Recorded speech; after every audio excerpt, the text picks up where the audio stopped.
صاحبتي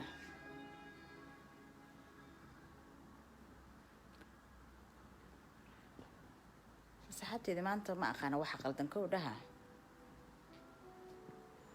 waxbaad soo qoraysaan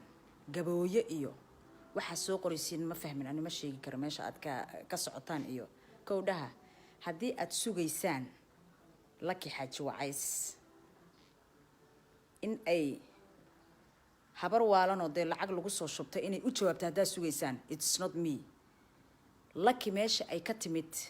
maxkamadna maaha Facebook ha sugin inaan aniga aan intaan soo galan naq inaan ka dhaho hooyaday Kismaayo joogtaaye aada soo waraysta jaahiliin isku soo ururta idinko dhan wada tihiin wacdalla idinko dhan waxa tihiin wax aanan waxba aanan ahayn hal eray hadaad maqashaan oo qof uu meel soo fariisto war qofka horta hubsada hawsima hal baa la siistay horta wax ogaada qofkan xaquu ka yimid maadaa dhalay ma hooyadiisa ka soo qaaday wax horta hubsada marka ugu horeyso laakiin habar weynaatay oo iyada dhanba ku waalatay qabiil ku waalatay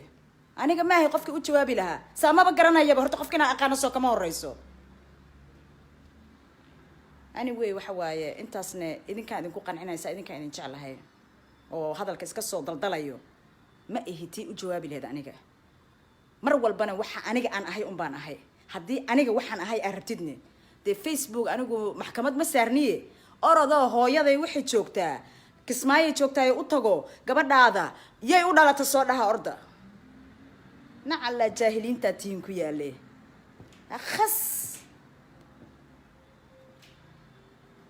am happy waxaan ahay anigu ku qanacsanahay laakiin bisad yaro meel soo fariisatay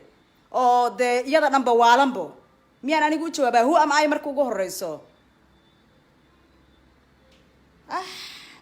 war ila gadaya qay waxaan gareeyay min sharri ma qalaqay